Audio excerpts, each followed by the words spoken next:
Hello everybody, welcome to the Wonky Angle, where I talk about electronic music, both new and old. And today, I'm talking about the new album from Skrillex, Quest for Fire, and a couple of quick thoughts on Don't Get Too Close. Wow, Skrillex.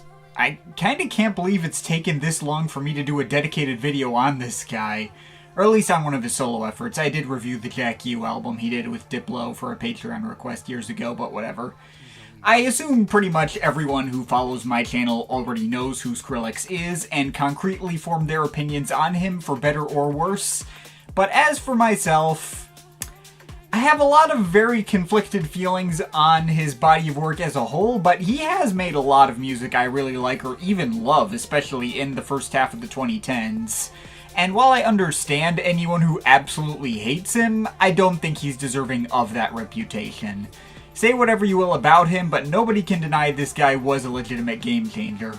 And given this is the first time I'm doing a proper video talking about a new solo release of his, I think it's only fair that I give a more extensively detailed recap of my history with him. When Skrillex first came onto the scene, he pretty much completely upended the entire world of electronic music as we know it today, upon releasing his EP, Scary Monsters and Nice Sprites. A project ostensibly labeled as dubstep, and did follow a lot of the typical conventions of that genre at the time, but was instantly hated by fans of the original 2000s dubstep scene that came before for how overtly commercial it was, and how its massive success completely changed what people thought of when they heard the word dubstep, and seemed to, betray that genre's roots of originally being a much more low-key and atmospheric style aimed at capturing the gritty reality of living in poor neighborhoods in the UK. I personally never bought into that whole discussion. I think his style is way more of a natural progression of the direction that genre was already heading in at the time than anyone was willing to admit back then. Even if I can understand the need for a delineation between OG dubstep and his style of modern dubstep, well, modern is 13 years ago. And I can also slightly sympathize, since I remember that brief period of time at the peak of his success when everyone thought dubstep was a catch-all term for all of electronic music, like techno was treated in the 90s. But all frankly outdated genre pickiness aside, whatever you want to call it, I think that EP is absolutely fantastic and completely holds up to this day. And a world in which it didn't catch on to the ridiculous level that it did wouldn't fully make sense. All 6 tracks on there absolutely freaking go off, hitting you with so much aggressive synths and bass wubs of all different shapes and sizes, tension-filled build-ups with super satisfying payoffs, and of course we can't overlook how much of an ear for addicting hooks and melodies he had as well. The drop of a track like Kill Everybody may seem to hit you with completely different sounds every second, but the particular textures and tune they all added up to were so easily memorable that you can just get the entire drop looping in your head for ages. I think Scary Monsters and Nice Sprites is legitimately essential listening for anyone who might even have some slight passing interest in the EDM scene of the 2010s. And I think you could easily tack on the extra singles that showed up on that EP's remix collection, More Monsters and Sprites. First of the Year Equinox and Roughneck Flex are right on the same quality as the stuff on the main EP and could have easily been included alongside them. With that said, the Scary Monsters and Nice Sprites EP remains easily my favorite work Skrillex ever put out, and I don't think anything he put out afterwards quite measures up to it. Though he was able to keep up that project's momentum for a while. First there was the Bangarang EP, which pretty much just delivered more of the same formulas that got him so much success in the first place. And it does have its share of moments that still hold up to me, like Right In, The Devil's Den, or Summit. Though the title track's appeal did eventually get watered down for me thanks to being used in too many commercials and trailers over the years. And there are a couple of not-so-great cuts on there, most notably Right On Time, which kind of falls flat for me. It's definitely a good EP, a lot of people consider it even better than Scary Monsters and Nice Sprites, and I can respect that, but I don't think it quite reaches greatness as a whole, for me. And then obviously there's his full-length debut album, Recess, from 2014, which was also very solid, if maybe not quite properly great either. I'd say it's at least better and more consistent than Bangarang, showed all the same talents and appeals he'd shown before, and also proved that he could have a bit more versatility, combining his usual big festival bangers you'd already expect from him, such as the title track, or Try It Out, or Dirty Vibe, or Ragabomb, with tracks that maybe landed a bit more on like the chill or melodic pop side, especially in its final stretch, with tracks like Fuck That, Ease My Mind, and Fire Away, or the slight mindfuck provided by a track like Doompy Poomp. And my personal favorite cut on there was probably Coast is Clear, which went for more of like a drum and bassy approach and combined it with all these flashy horn sections, and the soulful but excessively goofy vocals from Chance the Rapper. Remember when people cared about that guy? But Recess was also the last time I heard a new project from Skrillex and actively still considered myself a fan, because a year later he collaborated with Diplo to put out Skrillex and Diplo Present Jack U. And as you may or may not remember from when I reviewed that project, I think that album is kind of completely god-awful. It was received decently well upon its release, and I don't remember absolutely hating it when it came out. But it was also a representation of all my least favorite trends in EDM at the time, and felt like it was openly leaning into self-parody, highlighting all the worst and most annoying traits in both artists without really highlighting either of their strengths. I still think the track Take You There has one of the worst drops of all time, and while the big hit Where Are You Now with Justin Bieber turned out to be a bit of a trendsetter in its own right, making EDM tracks with much poppier drops that aren't so much about going hard or aggressive, and marked the beginning of a new phase in Skrillex's career where he focused more on producing for pop artists behind the scenes. That track's drop also sucks, and again, it features Justin Bieber. And for years after that, I'd felt like Skrillex would never make anything I actually cared about, let alone properly enjoyed again. He kept releasing plenty of loose singles and making guest appearances on other people's projects, though in terms of full releases there was nothing. We would have had to consider something like Show Tracks a proper release for including 2 tracks instead of 1. And most of the tracks he was dropping were not really grabbing my attention. I think the only thing from this era that he was attached to that I'd actively call good was his track with Mr. Wazo, End of the World. And maybe there were some okay tracks here and there like Midnight Hour or Purple Lamborghini. But I think it says something about the quality I was expecting out of Skrillex at this point when I consider a track like Purple Lamborghini a tie-in with fucking Suicide Squad to be one of the better things he put out in that era. All this time, I still would have called Skrillex a very over-hated producer, purely thanks to all the good memories I had with the material he put out in his prime, and gone to bat to defend him just for that stuff. But I had no interest in defending anything he did after Recess, and had stopped paying attention to what he was putting out altogether for a long time. But he did eventually grab my attention again in 2021, when he decided to collab with Fortet of all people, and he put out a smooth deep house track called Butterflies. Since that track came out right around the time I was working on the Odds and Ends video for my Fortet discography review, I briefly covered that track at the end of that video. But the novelty of these two artists known for having such polar opposite approaches to their sound working together intrigued me right off the bat, and I ended up really liking it. And even if it didn't translate to me wanting to pay attention to all his other new single releases that he kept dropping, it did feel like a noticeable turnaround in my feelings towards Skrillex. Even further cemented when I heard his appearance on Noija's Closer last year on the track Horizon, which was one of the best cuts on there as well. And when he announced not just 1, but 2 new albums out of the blue, I thought, you know what, maybe this'll be good. Maybe this can bring Skrillex back into my good graces again. It's easily the most I've been interested in something new he was putting out in nearly a decade, even if I wasn't exactly going in expecting my mind to be blown. Maybe he could pull this off. And so I put both albums on, and okay, first of all, now before I get into my thoughts on Quest for Fire, I actually want to first address the album he came out with the day after it, Don't Get Too Close. Originally, I was going to review both in the same video, and I did technically promise some thoughts in the title of this video and its intro, but after hearing Don't Get Too Close, I elected not to review it in an official capacity or give it a proper score, as I feel it falls squarely outside of my format. Quest for Fire is primarily an EDM album, or is at least directly playing towards a current mainstream electronic and EDM audience, but Don't Get Too Close shows Skrillex pushing himself out of that scene he's known for being a part of, and playing way more towards a regular poppin' alternative R&B audience, and falls more within the latter genre in such a way where I don't really feel like my perspective would be useful. I have gotten a number of requests over the years to cover Drain Gang type artists like Blade and Echo 2K, but anytime anyone's asked, I've openly turned them down. Not because I especially strongly dislike these artists or I don't hear their mild electronic influences, but I just don't think they make sense for me to cover. I feel like by covering them, I'd be dipping into a separate subculture that I'm not a part of and don't have any real personal investment in, and one that literally all other reviewers I follow would not only be better equipped to talk about, but kind of already do talk about. It's not like these are underground artists here. I feel the overall ethos of these artists and the audience they market themselves to is a lot more oriented towards pop, hip-hop, and R&B. It only feels electronic to me insofar as all mainstream pop and all genres these days have electronic influences to some extent.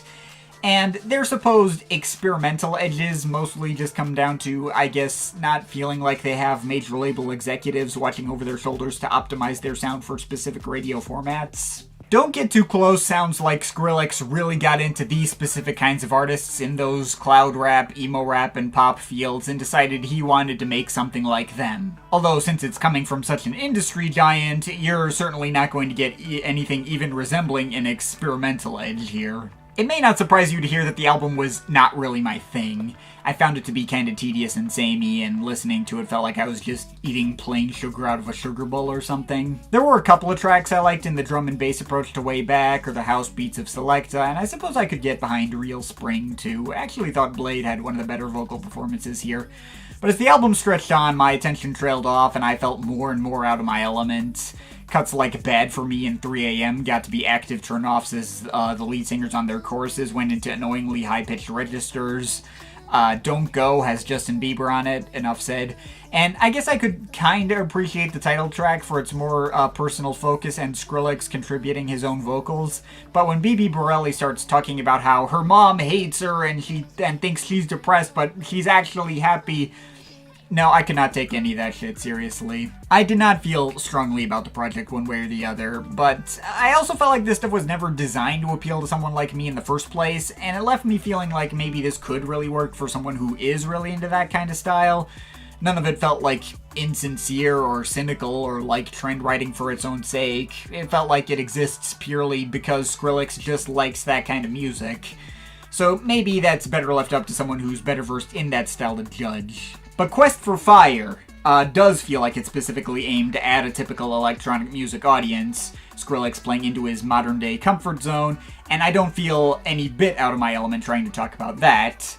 Also, if we're being honest, it feels a lot more like that's supposed to be the main event, while the other album feels more like a lower-stakes side venture, so obviously Quest for Fire is what I'm primarily focusing on in this video. He says like 10 minutes into the video.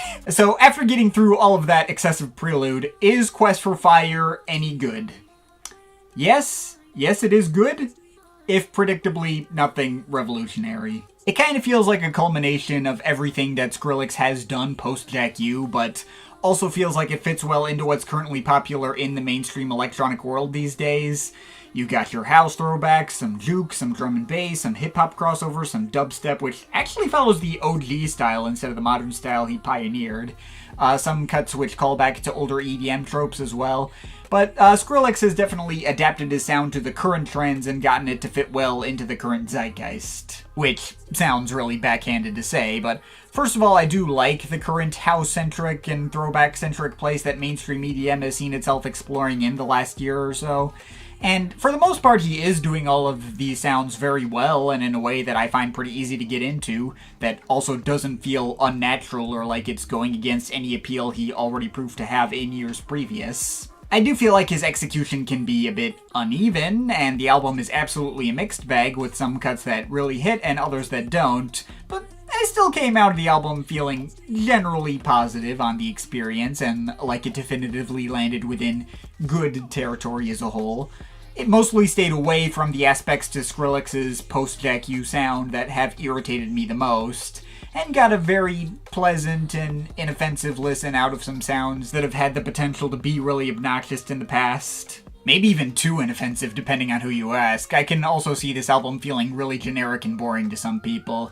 But I'll still take the good tunes as they come anyway. The album's tone is set pretty effectively with Leave Me Like This featuring Bobby Raps. If you told me that Skrillex had made a deep house track before I'd heard Butterflies, this is exactly what I would have imagined it would sound like. Catchy vocal hooks, standard garage beats, commercial-ready synth washes, paying off into some decently gritty bass wubs in the drop that work off the garage beats quite well. It's a very nice start. Then we get what appears to be the most popular track in Ratata with Missy Elliott and Mr. Wazo. I didn't really care for this one at first since I thought the hook, which directly interpolates a line from Missy's biggest hit, Work It, was really repetitive and annoying, and the beat behind her was a bit too skeletal and basic. But the more I heard it, the more I warmed up to it, just because Missy Elliott is a fun presence to have around. She does entirely carry the track, and the beat fits well for the personality she always brings. Though then we get a couple of tracks which I'm not as hot on. Tears with Joker and Sleepnet kind of places itself over a mildly organic sounding but still fairly generic OG dubstep blend with a honking drop that doesn't kill the momentum but doesn't leave much of any impact either. And then we get Rumble with Fred Again and Flow Down. I know I've seen that one blowing up a bit over the past couple of months, but that one's kind of meh to me too. I guess Flow Down's excessively deep voiced rapping is kind of cool, but the skeletal beats he's placed on top of, again, leave very little impression on me, as does the weirdly low-key skittering drop and the various pitched-up samples trying to add some more flavor but end up being more of a turnoff. Again, I do also know that Skrillex could be delivering way more annoying stuff than this, and it's not the worst thing in the world or anything, it just kind of leaves me ambivalent. It's just a very whatever kind of track. Though after this, the album does noticeably pick up for me and deliver a whole bunch of solid highlights in a row. Butterflies with Fortet and Stara is admittedly still pretty easily my favorite track on the album. All the shimmering vocal filtering going over the smooth deep house beats and remarkably catchy arrangements that show Skrillex and Fortet's styles becoming a better fit for each other than they ever would have sounded on paper. But it is nice to know that it's not the best cut on here by a long shot or anything. It's also followed by Inhale Exhale featuring Aluna and Keto, as well as some uncredited help from Jamie XX behind the scenes. I think that one's also quite nice. Definitely the kind of track that had the potential to be really annoying again, with how repetitive that hook is, and it does have another one of the more skeletal and less interesting beats behind it. But it still ended up working pretty well for me anyway, mainly because I just like the round bass wobbling on the drops. Can hear a little bit of the flavor that Jamie XX brought there, sort of resembling what he did for the Avalanches Wherever You Go. And speaking of tracks with repetitive airy vocals and skeletal beats working better than you'd expect, that formula is done even better on A Street I Know featuring Eli Kessler. The core vocal chop on that track is definitely one of the most satisfying and catchy in the bunch, and I really like how the track slowly builds up more energy as it goes along, starting out in more stripped-back OG dubstep arrangements, but later ending up in more skittering garage beats, and it all fits together very well. Then we got a particularly interesting cut in XENA with the Middle Eastern singer Nai Barghouti, sorry for butcher pronunciations. I don't actually know where specifically she's from or what language she's singing in here. I want to say Arabic based on what I glanced over her Spotify page, but don't quote me on that. But she has easily the most interesting vocal performance out of any guest vocalist on this album, and Skrillex was able to deliver a suitably Middle Eastern sounding instrumental to back her up that still hit pretty hard. Getting a tiny bit spungly in the middle of the album is a nice touch for sure. And that's followed by my second favorite cut in the album, Too Bizarre Juked, featuring Sway Lee, Sick Brain, and Posage. Sorry for butchered pronunciations again. Which, yeah, Skrillex's take on Juke freaking goes off. Sway Lee's vocals fit really well over the chugging bass and the build-ups, deliver easily one of the best tunes on offer here, and the skittering drops are super satisfying as well. This does perhaps unfortunately end my favorite stretch of the album, and things do once again get a little more spotty from here. You get Hydrate with Flow Dan, Beam, and Peekaboo, which is nice, and I do like the appearance from Flow Dan stealing Liam the Music Reviewer's catchphrase. His appearance here was more enjoyable than his appearance on Rumble. It is a nice track, and definitely not one of the worst, but it doesn't really grab my attention as well as a lot of the tracks that just followed. It's neither a highlight or a lowlight. There is a kind of funny interlude in Warped Tour 05 with Pete Wentz, which is obviously built around an interview clip from that time when Skrillex was just Sonny Moore, the lead singer of the punk band From First to Last. And I guess he was opening for Fall Out Boy or something. It's kind of interesting to hear that little blast from the past, and it didn't distract from the album's pacing like I just expected it to. But it does unfortunately lead right into the worst track here, Good Space with Stara. At first I was intrigued by the build-up and the slightly organic sounding, not really trap progression everything's built on top of, but the drop is easily the most garish and annoying out of anything on here, with all those chopped up, pitched up vocal snippets and slightly off-key bass wobbles. I mean, it may not be Jack U level bad, but it's the closest this album comes to hitting on the same territory to that album. Maybe it's like a more understated companion to a track like 2U or something. It's not terrible, but it's not good either. Supersonic My Existence featuring Noisia, Josh Penn, and Dylan Brady was a track that I had technically already heard when Noisia threw in a VIP version of the track on their last album. And my thoughts on it here aren't any different than my thoughts on it before, which is to say, it's definitely a track that exists. It's perfectly okay, if not a standout. Some blaring EDM drops and the okay indie voice build-ups add up to an alright tune. If the particular mix of names going into the track weren't as attention-grabbing on paper as they are, I might not have remembered I already heard this track before at all. But thankfully, the album does end on a strong note as well. After about 2 minutes of airy build-up in the Hazel theme interlude, we finish with Still Here with the Ones That I Came With, featuring Porter Robinson and BB Borelli. Skrillex and Porter Robinson working together is one of those collabs that maybe you wouldn't necessarily think would happen, but makes perfect sense the second you see it. I've always thought Porter Robinson's sound was always heavily inspired by Skrillex, to the point of even calling him a Skrillex wannabe early on in this channel's life. At least in terms of like his sound design and production on Worlds, if not his overall ethos. Anyway, as you might guess, this is a very light and dreamy cut that feels very nice and uplifting, combining Skrillex's new deep house and garage approaches with Porter Robinson's typically solid melodic and emotional instincts. You can tell the exact moments in the track that Porter took the most control over right at the halfway mark of the track as all those fuzzy walls of synth start coming in. It is a strong finish to this thing. I also kind of like the touch of how this album's start and end mirror the start and end of Don't Get Too Close. Like, this album starts with a track called Leave Me Like This, and that album starts with a track called Don't Leave Me Like This, which has the exact same hook, reinterpreted into a slightly different ambient-ish style. Also, this album's ending track is built around the vocal chops of BB Borelli that were originally recorded for the closer of Don't Get Too Close, Painting Rainbows. In both cases, this album's take on the same ideas are better, but the direct parallels are a nice touch too. But that's everything on Quest for Fire. It's good. I definitely enjoyed it.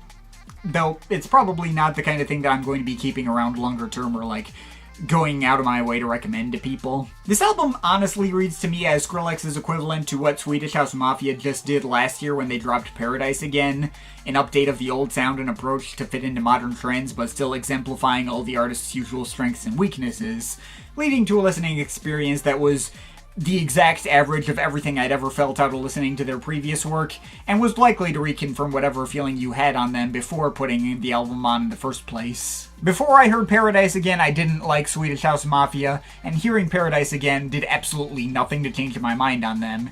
And Quest for Fire does the exact same thing for Skrillex, although given I actually do like Skrillex on a baseline level, I actually did like this album on a baseline level.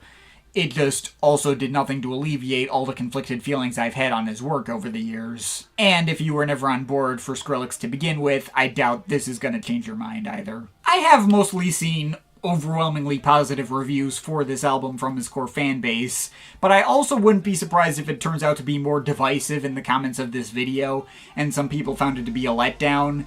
And it's not exactly the kind of album that I would see myself like dying on a hill defending, but I do like it. The tracks on this thing, which are good, are really good and made me happy I set aside the time for it, and the worst parts of the album are much more mediocre and generic than anything outright offensive.